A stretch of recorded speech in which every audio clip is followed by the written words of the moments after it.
How's everybody doing? Everybody awake? All right. I'm Brian from Hubspot. I can talk about whatever you want, but I did bring some thoughts on marketing. I think a lot about marketing. It's my favorite topic. And the story of my life and this idea of inbound marketing are very much intertwined, and they're very much intertwined actually with Pratt.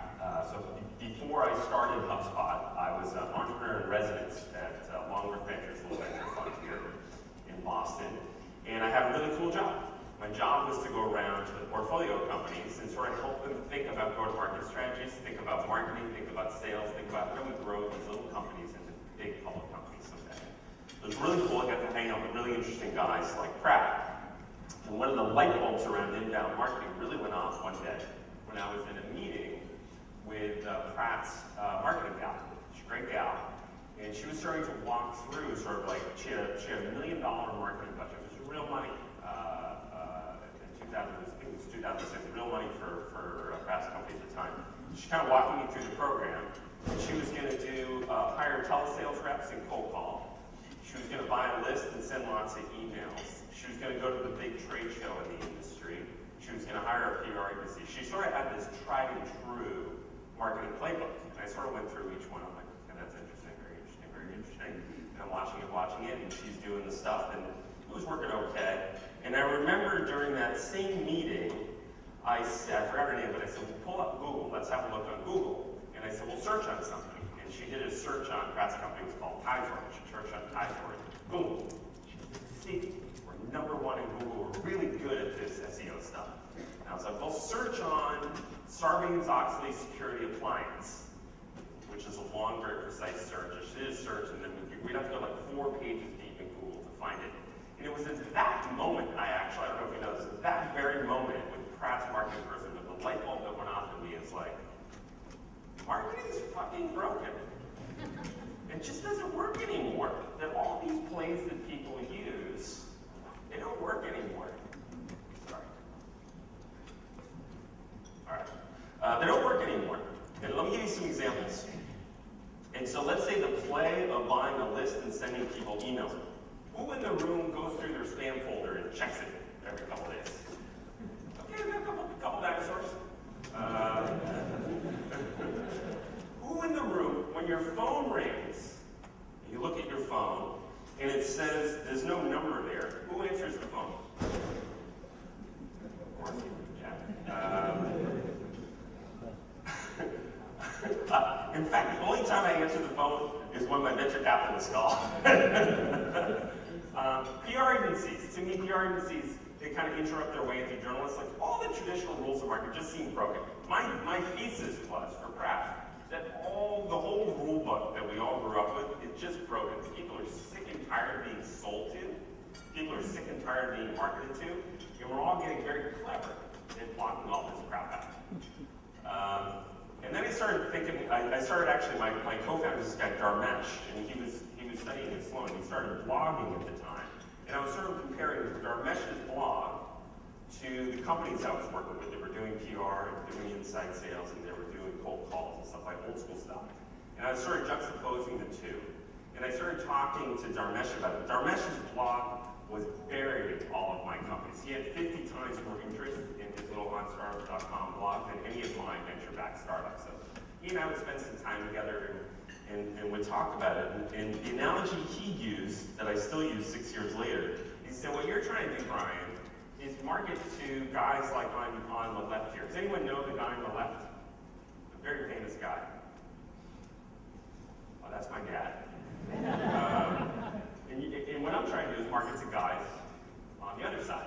And when I think about my dad versus myself, we grew up in Westwood around here, and my dad spent a lot of time watching television. So we had 6 or 7 stations, channel 2 and 4, 5, 7, 38, 56. If you got the rabbit ears right, you had 44 and 68. Yeah, channel 6 sometimes. He read his mail every day. He talked on the phone all the time, and he read 2 newspapers. And I think about myself and all of you, and there's sort of this tear in the fabric of the way we all live and work and shop. And there's this massive change that's going on in society, the way people live. But marketers are still marketing the same old way. And that's where this idea of inbound marketing came. Instead of interrupting your way into people's lives with cold calls and emails and advertising, advertisements and stuff like that, how do you pull them in? How do you transform them when you market? Sort of match the way modern people actually buy stuff today. And that's the basic idea around my life. It's this idea of moving from outbound old school marketing to new school inbound marketing. And that's the sort of part of HubSpot. Now, there's a couple things I really like about inbound marketing versus the old school outbound marketing. Your success with inbound marketing is much more about the width of your brain than the width of your wallet. It used to be you could turn dollars into interest. It used to be you could turn dollars into customers. You could spend money on this and email people, and they would actually open it. You could spend money on telesales reps with buy a list and cold call people. People used to answer the phone. You used to be able to spend money on the trade show, and you used to be able to get a return on that. All those things don't work as well as they used to. Every day they're getting less effective. It's getting harder and harder to turn dollars into interest. Whereas in inbound marketing, it's much more about can you create some interesting content that can spread and pull people in. Everybody with me? The other thing I really like about inbound marketing versus old school outbound marketing, and it has leverage. So I used to be a VC, and when a venture capitalist gives money to a VP of marketing, this is the playbook. The VP of marketing is going to pile money right here. Do you see the money? See the money? In the back, do you see it? Pile of money. You got a shovel. This is how it works. You got the shovel. With the money in the first month. You got to get a return on it. And over here, that's Google's mouth. Shove the money into Google AdWords mouth.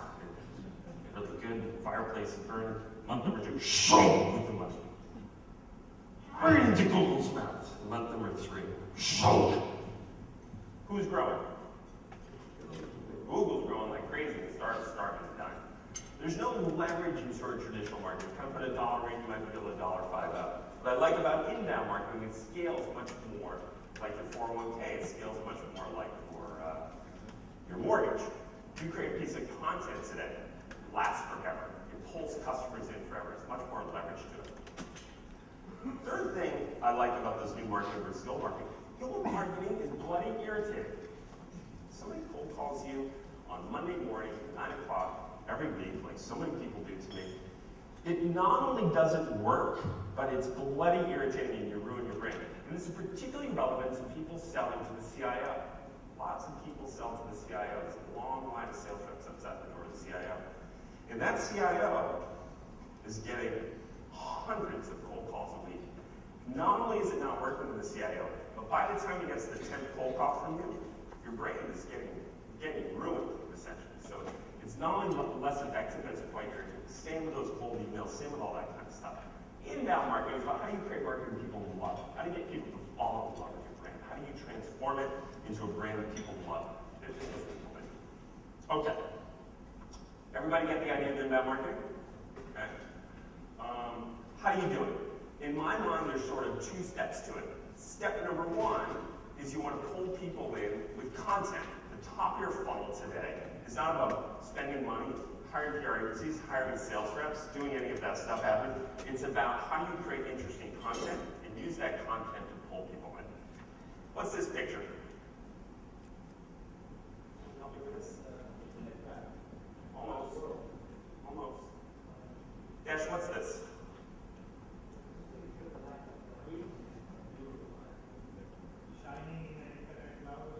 It's actually just a picture of the internet. And each dot is a website. So your website's on here. And each line in between them are links. And links are to the internet as dollars and cents are to the US economy. And so the way you get more links into your site, the way you grow your business, the way you get more mojo on Twitter and Facebook and LinkedIn and the blog sphere is create really interesting content. And you turn from a little dot on the edge into a big dot in the center. The way I like to think about it is most startups, most entrepreneurs, when they first start, they're at the edge. And they remind me of Cambridge. When I think of Cambridge, how many airports in Cambridge? Airports? Oh, 0. Highways? 1-ish. 93 kind of. Bus stations? I don't know how many train stations? Oh. Let's compare it to New York. How many airports in New York? So 2, 3 huge ones. How many bus stations? I don't know, 1 giant one, a bunch of little train stations.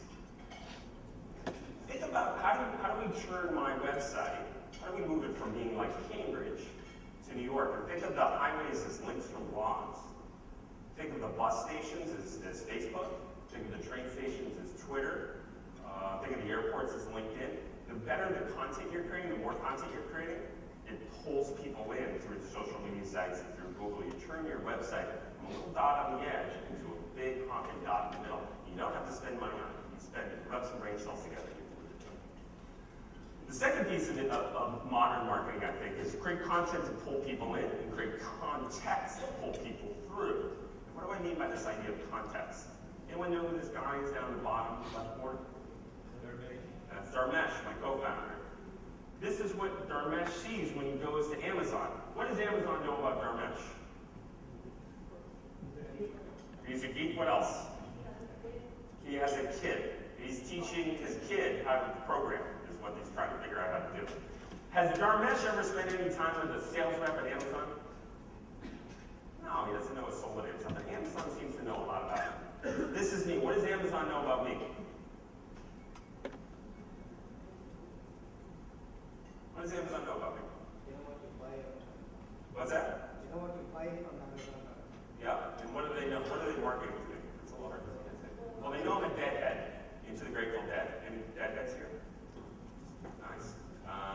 And they know I'm into venture capital, and they know I'm into the Boston Red Sox, which I think is remarkable because I've never met a soul on Amazon. So I think the future of marketing, step one of creating a modern marketing machine that will really scale, you don't need a lot of venture capital dollars for, is how do you create content to pull people in. And then how do you create context, personalized things to pull people through. And so how do you look at your Facebook page, your Twitter, what's going on LinkedIn? How do you personalize your website, your mobile activity, your emails based on every input they're giving to you, just like Amazon.com has? I think the website's about to go through a major transformation. Step one of websites was a hard-coded HTML site that your brother-in-law built, and then he sort of disappeared and moved to New Zealand. You can never change it. Number two, it sounds like somebody's brother-in-law moved to New Zealand. Number two is a content management system. Right? Everyone probably knows about those. Website number three is more like this personalization. I think what Amazon is doing is what all of you should do. How do you turn your website into personalization?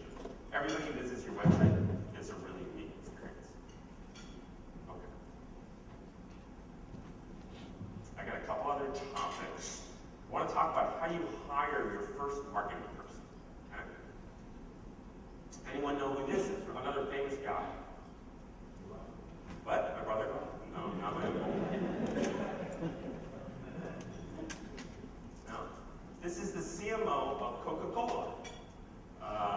And he's the exact person you don't want to hire in your startup. You want to avoid the CMO of Coca-Cola. He's used to turning money into interest. He's got a very valuable brain. He's got all the things you don't have as an entrepreneur. You want to avoid him. So who do you want to hire? I come up with this acronym I really like, DARC, sort of describe the perfect modern marketer. The D is you want to hire a digital native, not a digital immigrant. You want to hire somebody who speaks internet without an accent. Okay? You tend to hire somebody without an accent. This is the story of this gal here named Rebecca Corliss. We hired her. She was a junior at BU, and she was looking for a marketing internship, and she was in the Glee Club, and she liked to sing. So her project for the summer is we hired her to create our first viral video. We didn't know what viral video really was, but we said, don't figure it out, make one. So she took an Alanis Morissette song, showing this great video. This is 5 years ago, and the video still persists in YouTube. There's hundreds of thousands of visitors, and it's like a magnet that pulls customers in years later. And so interns are a great place to hire and find digital natives. A, is I like to hire very analytical people as my first marketing hire. Marketing used to be very arts and craftsy. Today, marketing is much more analytical. So many numbers involved. So you want my favorite interview question for a marketer is bring in your favorite spreadsheet, show me the pivot tables, and show me some brilliant counterintuitive insight. And when they kind of look at me funny when I say pivot tables, it's a bad fit. R is reach. 2003 was about your Rolodex. 2013 is about your reach. How many Twitter followers you have, how many Facebook fans, how many LinkedIn group members, how many blog subscribers. Go and hire somebody with a massive reach in your industry and co-opt their reach into your company. And C is for content. You want to hire people who are very familiar and like to create content. Blog articles, ebooks, videos. Each piece of content, better the content is, pulls in customers. That's how I think of sort of hiring a marketer. Let's talk about you guys. I think most of you are entrepreneurs, and the CEO is a brand. I will give every dollar in my wallet to anyone who can name these three CEOs. Not the Yahoo one, no. Okay, you owe me all money in your wallet. Okay, every dollar I've got. IBM. So who said that? All right, who are the other two? Yeah, it's funny. He's the CEO of Exxon. He's the CEO of Walmart. No one recognizes the CEO of Walmart. I think it's really interesting. As a founder, you can use your brand in a really interesting way. Who's this guy? Branson. How many Twitter followers does he have? 3 fucking million followers. A lot of followers, this guy. And he's very good at using his brand. This is his blog. He's writing a couple times a day. CEO as brand is very powerful. You can create your own brand and use your brand to pull people in. So this is another way that you don't need dollars. You can your own charisma and charm and intellect can pull in customers and pull in interest. What happens, I think, with marketers today, particularly in startups, is most people are putting their toes in the water. They're sort of cocktail party compliant. They're on Twitter, they tweet once a month. They're on Facebook, they post once a month. They got a blog, they write once a month. They rank for a couple keywords. It turns out that this new kind of marketing, I think marketing is the kind of thing where you need to sort of restart. It's not about sticking your toe in the water. Sticking your toe in the water doesn't work. You need to jump in all the way. You need to rethink marketing from scratch. You need to rebuild your team from scratch. Marketing, humans have radically changed the way they shop and learn. Marketers need to radically change the way they market. What's this? It's Tokens, is it? Oh, yes, sir. Imperial Palace. I put this in here because it reminds me of my favorite philosopher. Does anyone know who my favorite philosopher is? My favorite philosopher is Warren Buffett. And what Warren Buffett says is, as a CEO, you want to build a moat around your business. You want that moat to be wide, you want it to be deep, you want it to be cold, you want to put sharks in there, you want to put lobsters in there, make it very hard to cross. It used to be that moat was about patents and things like that. Today's moat is much more about how many links into my website, how many Twitter followers, how many Facebook fans. That's the kind of thing that's actually extremely hard to replicate. So let's talk about one of my favorite brands out there, a company called Zappos. So let's just say you and I, we're going to go out and we're going to compete with Zappos. We're going to think about Zappos, we're going to go take them down. We got to get the inventory straight, we got to get a designer for the website, we got to get supply chain, got a lot of work to do. Most of it we can do. The trouble with beating Zappos is their cost to acquire customers so low because they rank for 1 million keywords organically. The CEOs get 7 million Twitter followers. They just have massive leverage that they've built up over time. It's just nearly impossible to overcome as an entrepreneur attacking them. And you can do the same thing. It didn't take a lot of money. It took brain power, it took charisma, it took great content, and they ended up dominating their industry. Okay, that's good stuff. Anyone know who this is, by the way? Japan out there. This guy's Konishiki.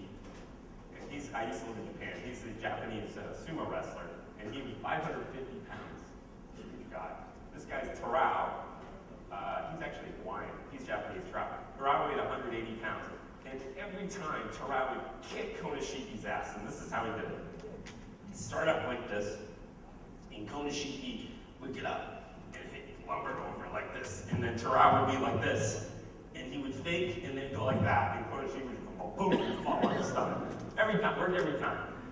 That's you guys. The unfair advantage you can gain is doing this new type of marketing. Don't get sucked into the old school tactics, reject conventional wisdom, embrace the new stuff, and gain competitive advantage against slower, methodical, sleepy, elephant-like rivals that are in the enterprise space that you can take down.